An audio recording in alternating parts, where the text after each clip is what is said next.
Hey, everybody. This is Christian Cison here with the very first episode of the Third Fridays podcast in our brand new studio. Now, I want to thank everybody for giving me comments and questions. I really appreciate that.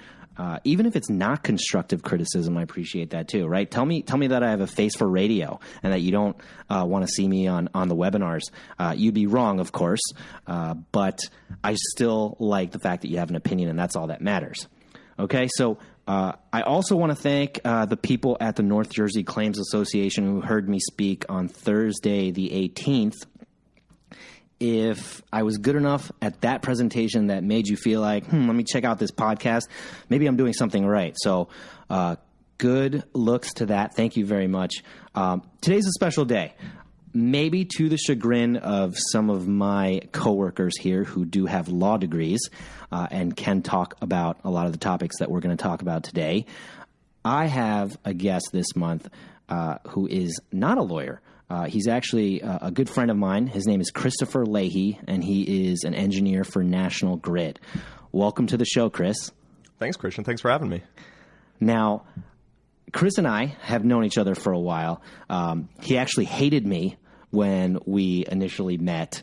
I think it was because he didn't like the way my hair was cut, or maybe my clothes weren't up to his standard, his super high standard. But I can see now that I've improved because he's worn the same exact Banana Republic button down to this podcast recording. So I think we've gotten on the same page enough that he invited me to be a groomsman at his wedding. So things have improved between the two of us. Does that cover it, Chris? I think it does. I'd like to say for the record, I think I had this shirt before you did, and I think you were copying me. But either way, good fashion, good fashion.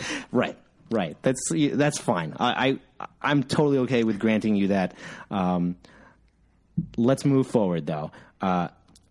Loyal listeners of the show, which Chris, I think, is one of them, they know that I just can't stop myself from saying defend from day one. And that's why Chris is here today.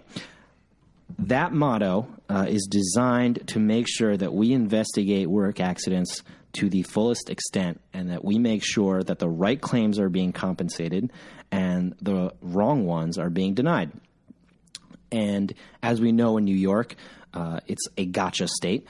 So deadlines that are missed really, really put the presumption of compensability on the table and put us in a bad position to really go after these claims. So Chris, with National Grid, is here to tell us how his company, and he specifically, works with these types of things. Tell us how work accidents usually occur in your line of work. Sure. So for those who don't know, National Grid is a gas provider. We maintain gas pipes. And most of those injuries, believe it or not, are not due to the dangerous nature of natural gas. Most of them are soft tissue injuries. So a lot of sprains. Are you getting and into some medical knowledge right now? Look, not too much. I have some degrees, not that one. Okay. Not too much medical. Soft tissue injuries, okay. But a lot of so we end up doing a lot of work with people who have pulled muscles, things of that nature. Although on occasion we do have very dangerous injuries as well. There's a lot of heavy machinery. Natural gas obviously is very difficult to work around, so those injuries do come up.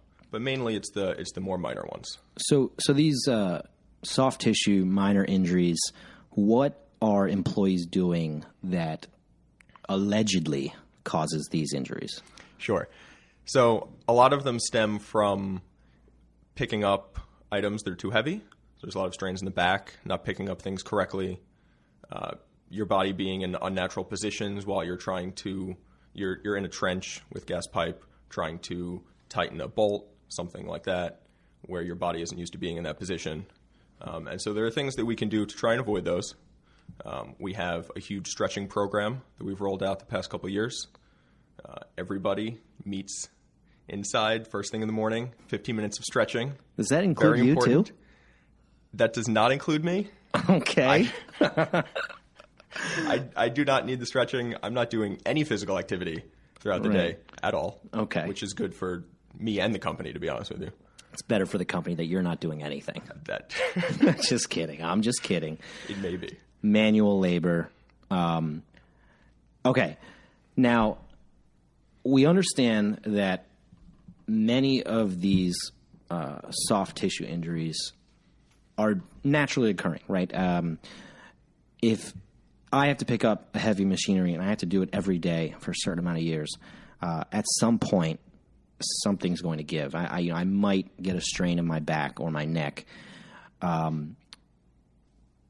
What happens at National Grid when an employee alleges that a work accident has occurred? What kind of protocol does National Grid have in effect? So the first thing that they would do is they would call their supervisor, whether that's me or the person who's leading their construction crew, whoever that may be, to let them know that this happened. National Grid also has a nurse that they can send out to location, or that the employee can go visit if they don't know the extent of the injury. They want someone to check it out immediately, something like that. And then we have at least some information right up front.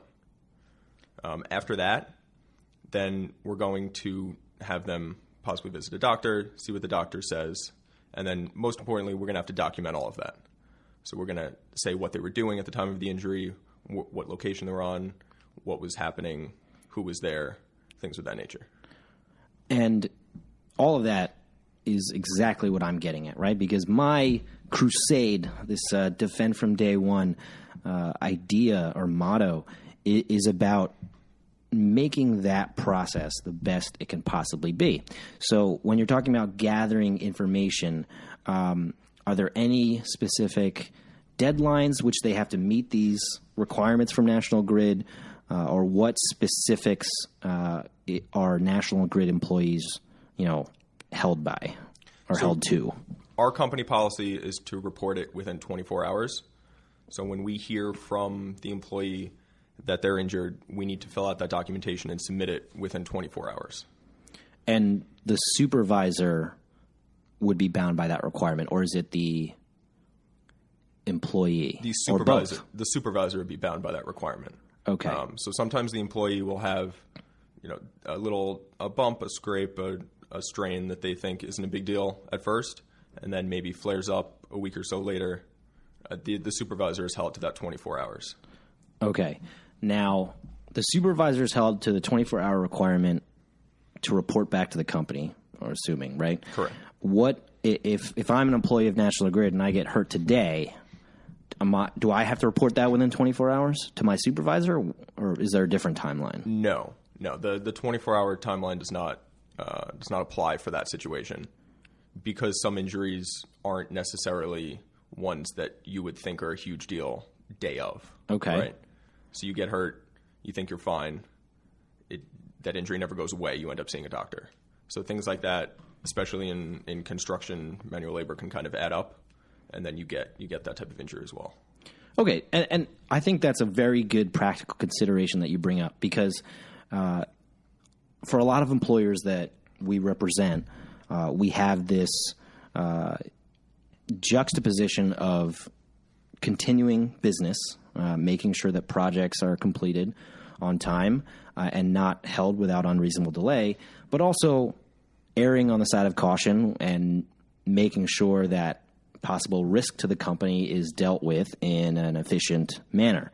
So a lot of these injuries that you're talking about, I feel like, are the type that can be problematic for National Grid. If you're saying that essentially the majority of issues are soft tissue, and there's no requirement for the employee to go to his employer if he or she feels it's not a big deal, then would you agree that maybe there's some risk down the road?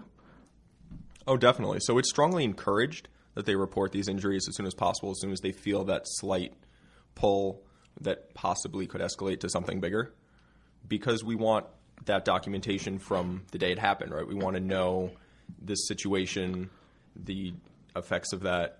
We want to know what happened day of. We don't want someone telling us a couple weeks later, oh, hey, by the way, 2 weeks ago I got hurt at this location. We don't know the situation there.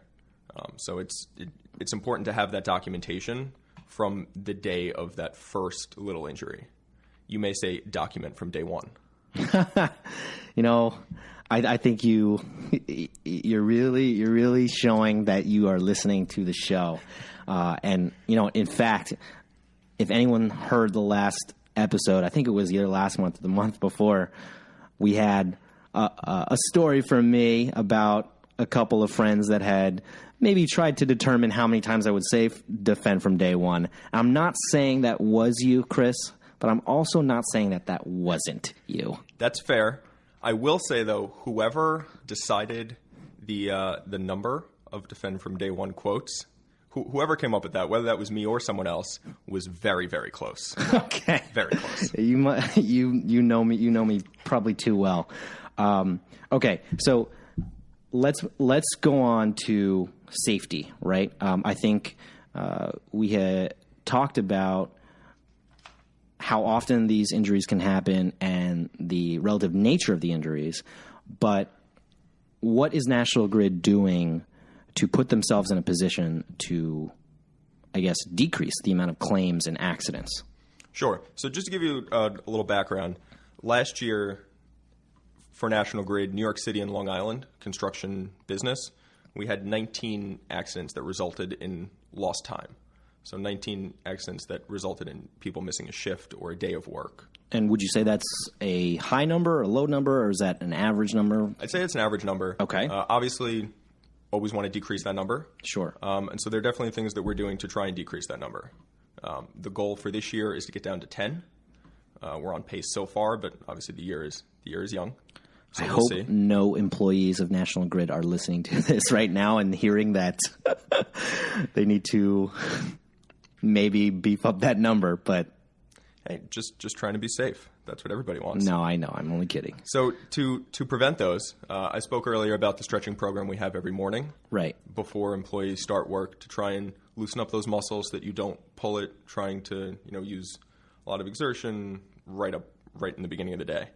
Another thing we do is we have an athletic trainer on site every day. Every day? Every day. That can either stretch you out, give you exercises to do to loosen up part of your body that might be tight, a little massage maybe. Really, really trying to loosen up those muscles before a full day, especially the weather's turning a little bit now, but especially on those cold days when it's below freezing and your muscles aren't quite ready first thing in the morning. I'm just going to note that maybe we can get an athletic trainer for this office. Sitting at your desk, I'm sure, is very difficult for the shoulders. It is. But go on. Another thing that we do is there's a lot of personnel that's out driving every day. So apart from the employees that are just driving to job sites, there are employees that are inspecting other construction that's going on around gas facilities. And there are also people driving to read gas meters, visit customers. There are a lot of National Grid cars on the road every day. And as a result, there's a lot of possibility for risk and injury and collisions. Sure. Right? So a couple years ago, they instituted a policy of putting cameras in each National Grid vehicle. So That's interesting. They record at all times. And if there's a sudden acceleration or deceleration, the camera is triggered, and then that video is sent to that employee's supervisor. Wow. The thought process being that if you know that you're on camera, you will drive safer. We can see who's driving safely, make sure everyone's driving safely, and correct any of those behaviors that possibly could lead to accidents and issues down the road. That really is excellent. I have heard similar kind of helpful surveillance ideas from employers to ensure safety and comply with company protocol, but I can definitely see how that can prevent loss. That's a good measure that can also it can be a deterrent. You Yes. are definitely put on the camera to make sure that you're doing what you're supposed to be doing. And if there is an issue, there's an objective piece of evidence that can verify what you're saying. Correct. So just to piggyback off that, there are definitely situations when it's helpful for the employee as well. If you're in a car accident or something happens, it's your way of proving, hey, I didn't do anything wrong. Right. This is what happened. I wasn't at fault. And I can definitely tell you, as somebody who had a camera in their car for a few years, you drive a lot more safely. So I would say their program definitely works. That's a good point too, because I have to also imagine that National Grid employees ostensibly have to use their the company car at some point, maybe for non-work activities too, right? Does that, or maybe am I off base? No, so most cars are only used during company hours, so they'll drive their personal cars to the office, switch out for the National Grid car. There are a few instances when people do take the cars home, which was my position as well. But even then, it's only commuting. It's no type of outside work activities. Right. I actually think then, if that's a requirement, that would give the company even greater opportunity to assess work versus non-work. If you're only required to use it, then the camera is going to be tracking during work hours. So if you're going to be saying that you got an accident, I don't know when shifts end, but 3 a.m, right, or on the weekends, or right, weekends. Like that, if the camera's not working, that's a verifiable defense to state that you weren't in an accident during the course of work. Correct. No, that's a very, very good point. Cameras and video sometimes are a problem for our clients because sooner or later that type of video evidence has to be destroyed or moved, stored somewhere where it's not easily retrievable. Could you think of an instance where the use of that camera in the car can be detrimental, or has it really been across the board beneficial? I think it's positive in the sense that it reduces accidents and increases safety. I think it's negative for employee morale. Well, that's a good point. Not many people enjoy having somebody theoretically looking at them in the car at all times during the day. I wouldn't. Right. So, I wouldn't say it's an enjoyable drive, knowing that the camera's there, and if you stop short or something that doesn't necessarily result in anything bad, you still may get reprimanded for that. So that's not ideal, but safety-wise, you can't argue with the results. And safety is really the most important thing out there. So correct. I think that outweighs it. I know you talked a lot about what National Grid is doing to decrease work accidents, and it's very good information. Do you feel like there's anything that can be improved? Sure. I think that the culture around safety could definitely be improved. What do you mean by that? So we do the stretching in the morning. Bulletins go out all the time about being safe. Sometimes when you go out in the field, safety isn't the first thing in everyone's mind, right? Productivity is usually going to win out. And at the end of the day, you have to be productive. You have to get your work done. And so sometimes I think that productivity can outweigh the safety aspect. And I think that culture is getting improved and is getting there, but could continue to be improved as far as keeping safety in the foremost.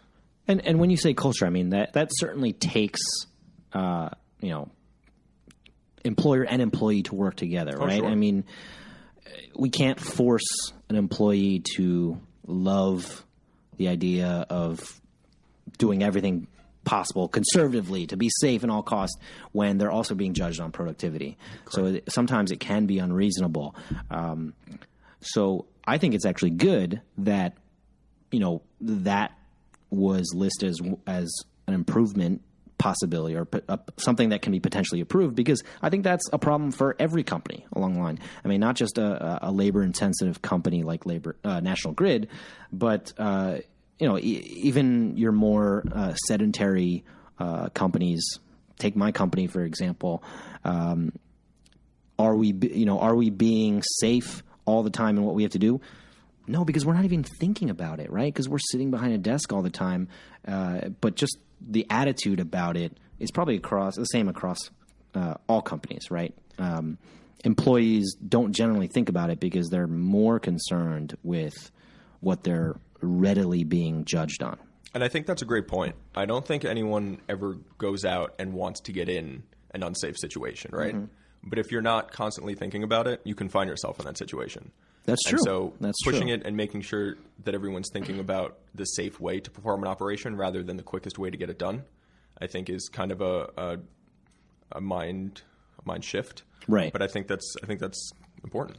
Right. So listen, people. Chris says don't kick the safety can down the road, at least not all the time, okay?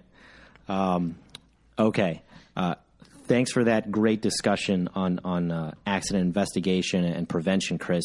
Since I know you faithfully listen to the show every month, what's the name of the game that you're about to play right now? I believe it's called Guess the Outcome. That's just music to my heart that someone listens to the show. Okay, obviously I can't have you predict how a court would rule in a certain situation. That wouldn't be fair to you. That would not end well for me either. I will say I'm 0 for 5.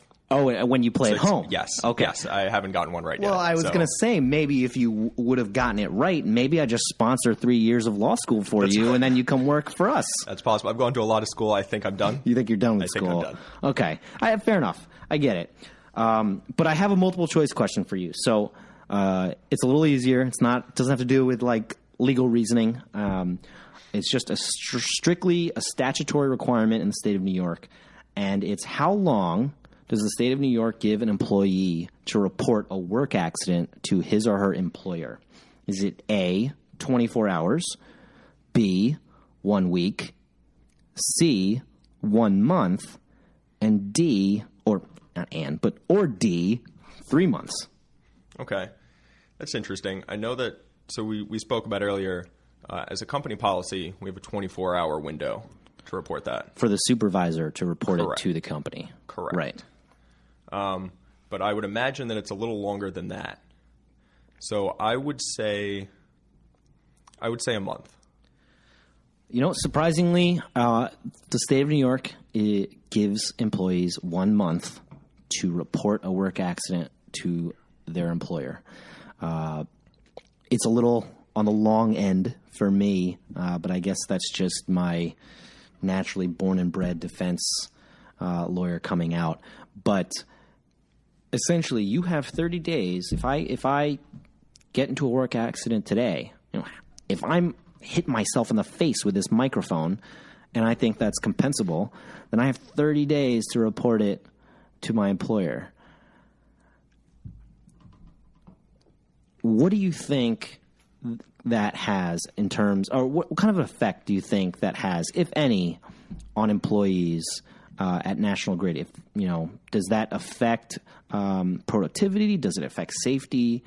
Does this rule or deadline, this notice deadline, does that have any effect on employees if they were to know this? Sure. I mean, I think that I would agree with you. I think that seems very high. Right. I think it makes sense to have it lower than that. I mean, I think it's, if somebody reports an issue a month later, it's almost impossible to know the circumstances around the injury that day. Right. So if someone tells you, hey, what happened in this day a month ago, I'm certainly not going to remember. I don't think many people are going to remember the exact things that happened that day, right? And even if they do remember, it's not going to be as clear as if they had reported it earlier. Exactly. And also, if they can report that earlier than a month, I mean, there are things that can be done to help them throughout that month, right, to keep that injury from getting worse. Right. Whether that's physical therapy, whether that's stretching, whether that's whatever it is. Not to mention, too, if you wait that long to report it, you may be in good graces with the state of New York, but it raises some red flags with your employer and with the workers' compensation carrier, and they may be less likely to think that this is a legitimate accident. And that doesn't really help anybody. So I do like that you touched on the ability to recall those certain events, because that's something that we try to stress a lot is, employers that have protocol within their company to report earlier than 1 month gives us more ammunition to defend these notice claims. Because when if we're already giving you a state limit of 30 days to provide notice, and you're not doing that, then it makes it easier for us to move forward with a claim. So that's a very interesting issue that is still being litigated constantly. Chris, I do appreciate you for coming on the show today. Do you have any questions or comments for me? Like, how did you enjoy this? This was amazing, right? This was pretty fun. Yeah. Thanks for having me. Right. Thank you for making me the first non-lawyer to be on the show. I hope this doesn't preclude you from doing it in the future. I think you did well enough that you're not going to be the last non-lawyer, but we'll see. That's very nice to hear. I appreciate that. And I will not touch the face for radio comment you made earlier. I'm just other than just saying that again. Okay. Thanks, guys, for listening, downloading, and the questions and comments. This is Christian Cison reminding you to defend from day one.